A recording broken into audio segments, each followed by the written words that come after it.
जी बिल्कुल नाज़रीन, बहुत ही अहम खबर से आपको आगाह करते चले। इस वक्त हम मौजूद है कराची की बहुत ही मशहूर रोड जिसे एम ए जिन्ना रोड के नाम से जाना जाता है। जैसा कि आप देख रहे हैं हमारे अकब में कैपरी सिनेमा है, उसके बिल्कुल सामने सुपर फायरवर्क्स के नाम से एक गोडाउन हुआ करता था, जहाँ से कराची वाले जो है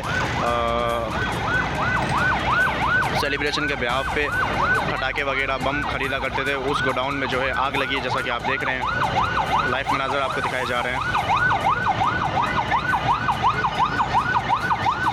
रेस्क्यू ज़राए के साथ साथ सिंध रेंजर्स, पुलिस और रज़ाकाराना तौर पर एडी और छिपा की गाड़ियाँ भी यहाँ पर मौजूद है और अपना फ़र्ज़ अंजाम दे रही हैं।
बिल्कुल सामने कैपरी सिनेमा जो कि मशहूर और मारूफ सिनेमा जाना जाता था, और इसके बिल्कुल सामने सुपर फायरवर्क्स के नाम से एक शॉप हुआ करती थी, जो कि अब बिल्कुल जो है आग का मंजर पेश कर रही है और राख हो चुकी है।